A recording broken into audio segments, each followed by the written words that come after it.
Westworld Season 4 Episode 3 has just released on HBO Max, and in this episode we get a look at what Bernard has been up to in the Sublime and what he's going to get up to in the potential future, and also what Caleb and Maeve find in the brand new 1920s Temperance Park. In this spoiler review and explained analysis, I'm going to be giving you my breakdown of Westworld Season 4 Episode 3, entitled Annees Folles, alongside discussing my general thoughts towards it. But before I get into it, if you want to see more videos on Season 4 of Westworld, then don't forget to support this upload by giving it a like rating, subscribing to the channel, and turning on your notifications. Also, feel free to check me out on Twitter, Facebook, Reddit, and Instagram at Cortex Videos, which is all linked in the description below. But without further ado,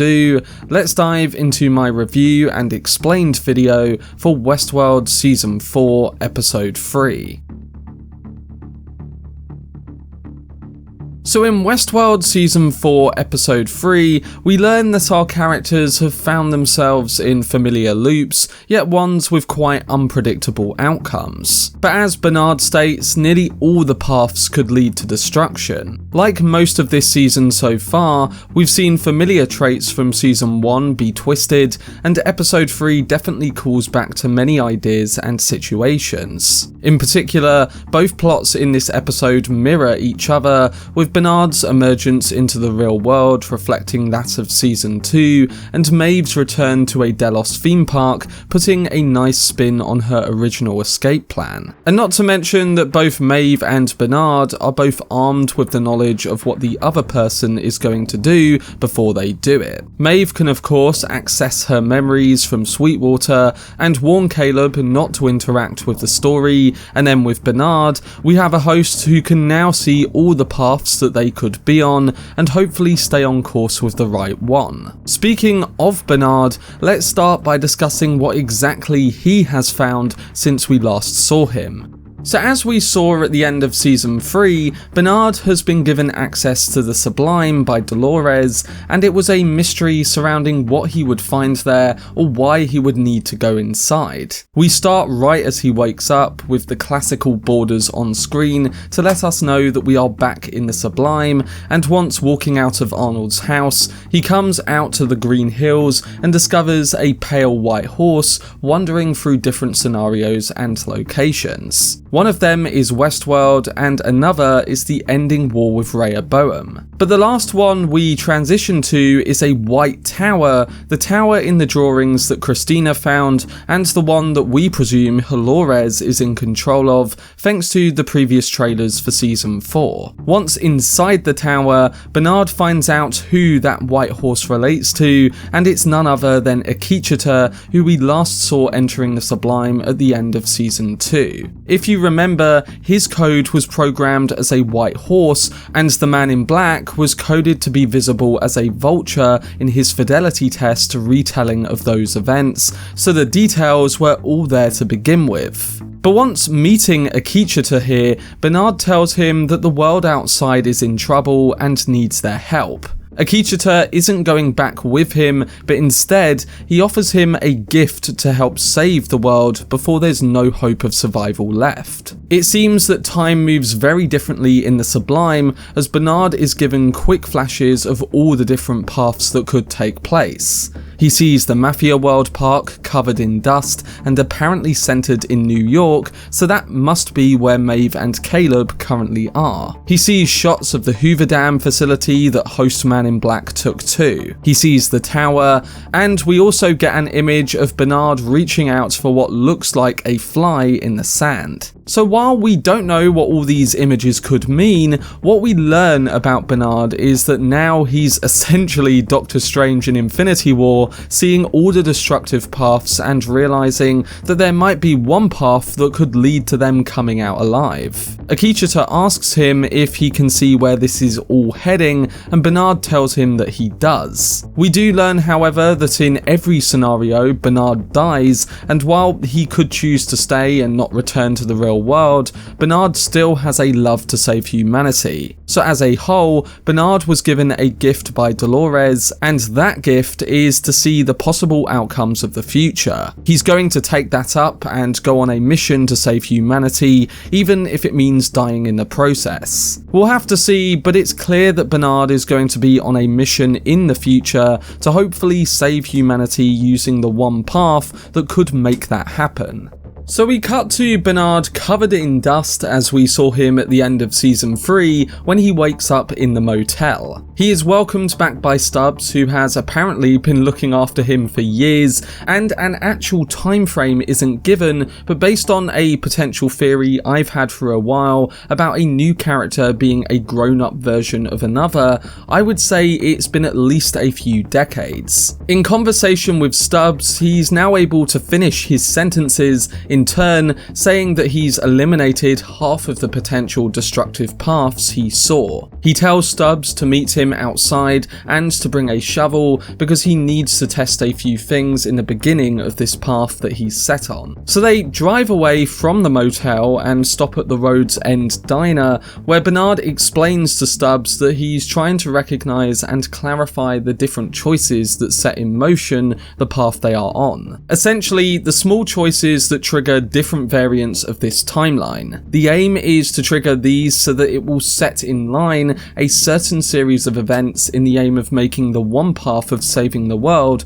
come true. Bernard draws out a maze on the table mat, then watches two men leave the diner, eventually following them outside while Stubbs remains at the table. He beats them to death and puts their bodies in the boot of a car, but when we return to this later on in the episode, and once Stubbs eventually joins Bernard outside, we start to put together those weird choices that Bernard has made. And it starts when an armoured vehicle arrives right at their feet and the mysterious new character gets out, just as Bernard predicted.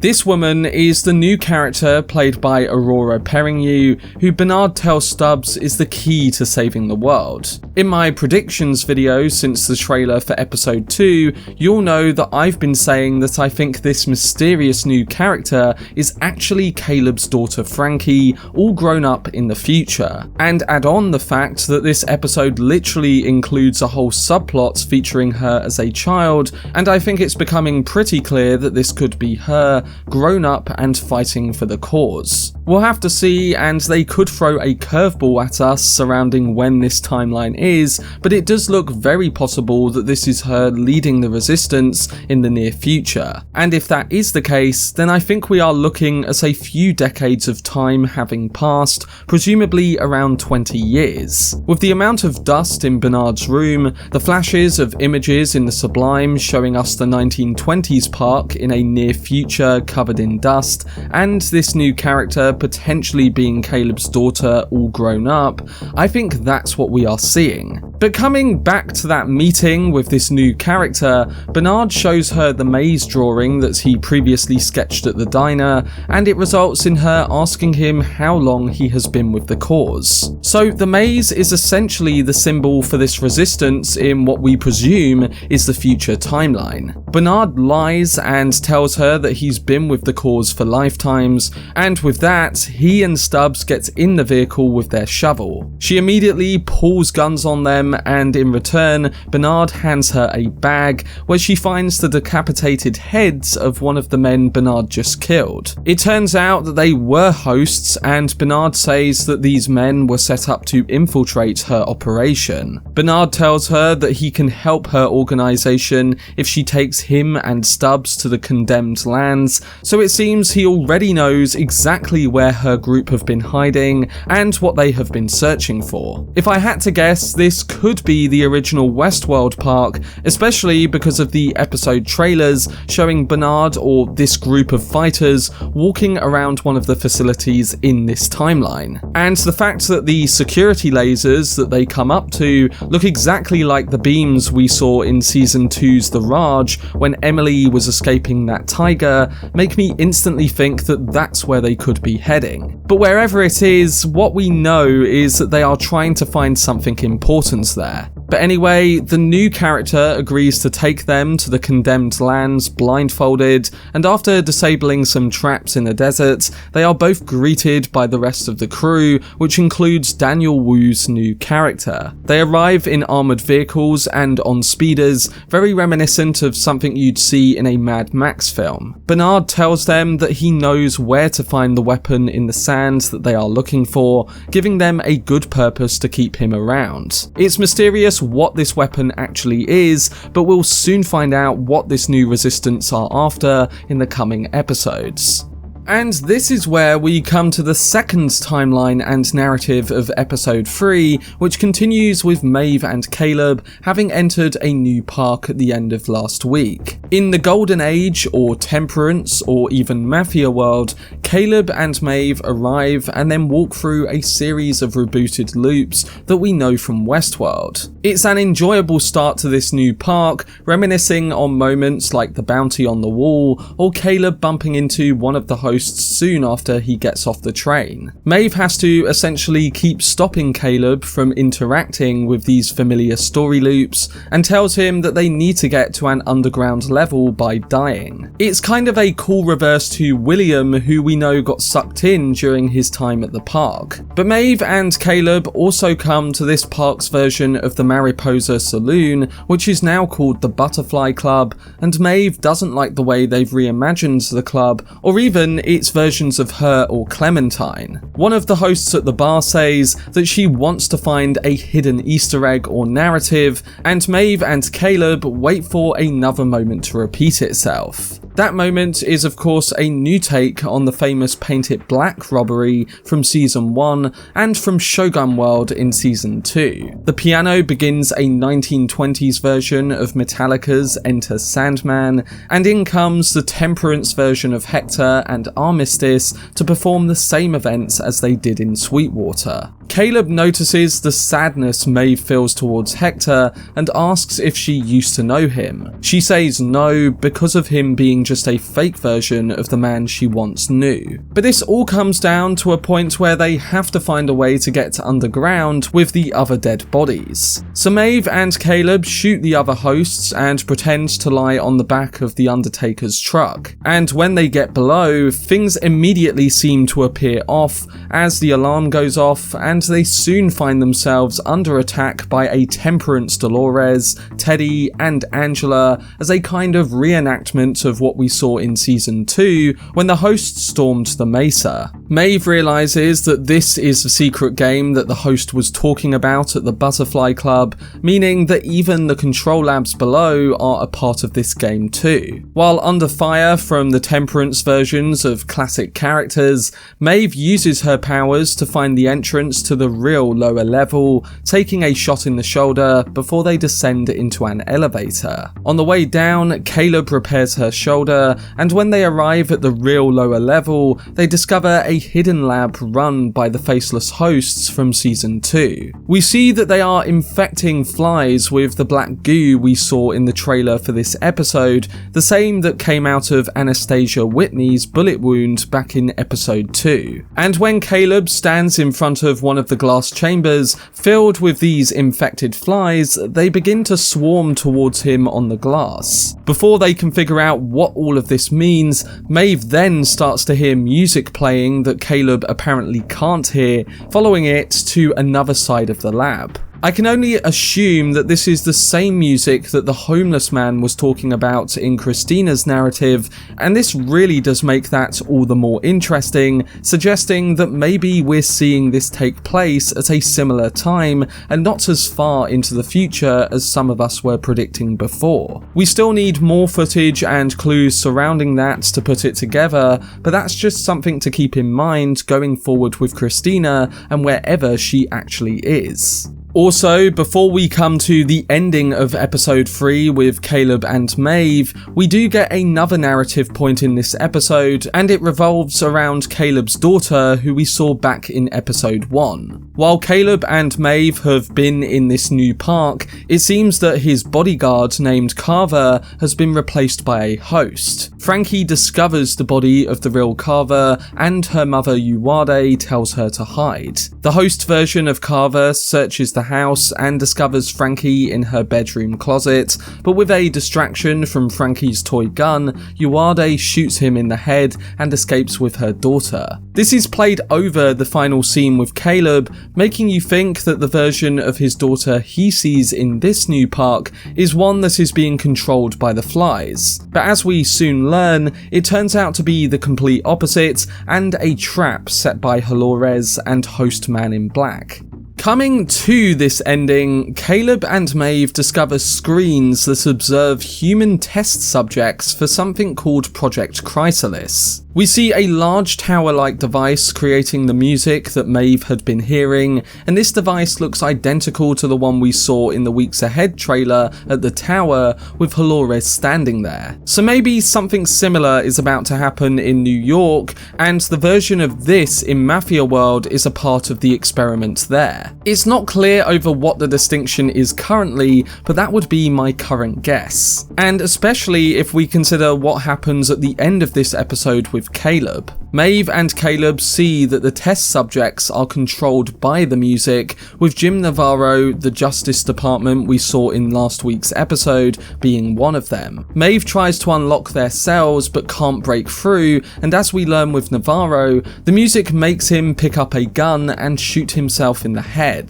The first group all kill themselves, and once we see the candidates of the next group, Caleb is taken by surprise. One of the subjects is his own daughter Frankie, and that prompts him to rush around the facility to stop her from receiving the same fate. Maeve tries even harder to open the door and manages to get Frankie's open just in time. However, she realizes that something is wrong, and we can presume that she didn't open the door herself. That's because while she's confronted by Host Man in Black, Frankie tells her dad that he can't leave. She says, in reference of Halores, she wants you to stay, all she needed was you. With that, her face opens up, revealing that this is a host version of Frankie and not the real version being controlled by flies. And out of her face comes all of those infected flies, swarming Caleb and crawling into his ears. So it was a trap to capture Caleb, and rather than humans working with hosts to adjust to their behaviour,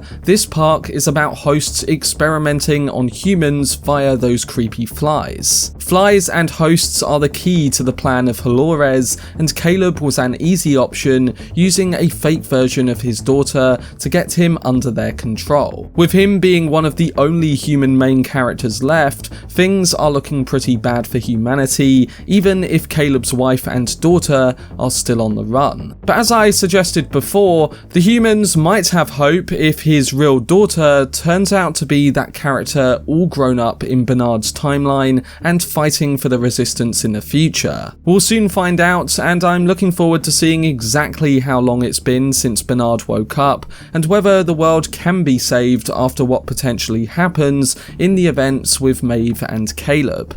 Coming to my review, this episode felt a lot smoother in focusing on two particular timelines and connecting them metaphorically. It was straightforward, yet you still have all the questions over where this is going, which Westworld should have up until its revelations. And add on a great fatherly performance by Aaron Paul as Caleb, and two classic song covers from Ramin of Billie Eilish's Bad Guy and Metallica's Enter Sandman, and we have the best episode of season 4 so far. Hopefully this form continues, and I am really excited for next week too, with director Paul Cameron taking the helm. He directed season 3 episode 4 entitled The Mother of Exiles, and while I didn't love that season as a whole, that particular episode was a personal favourite of mine from that season. We'll have to see, but season 4 has got off to a decent start, and it only seems to be building with each passing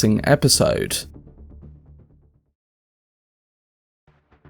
But that was my spoiler review and explained analysis for Westworld Season 4 Episode 3. I'm giving it a rating of 8.5 out of 10. I will be doing a trailer breakdown, predictions and theories video for Episode 4 in the next few days, so keep a lookout for that and stay tuned to my channel each week for breakdowns on every episode of Season 4. But to those who have already seen this episode, what are your thoughts on all the events that went down, and what do you think will happen in episode 4? Let me know down below in the comment section. For more videos on every episode of Westworld Season 4, then subscribe to the channel and turn on your notifications. Also, if you enjoyed this video, remember to leave a like rating and follow me on social media via the links in the description. But anyway, I hope you guys enjoyed it. I've been Cortex, and as always, make some noise.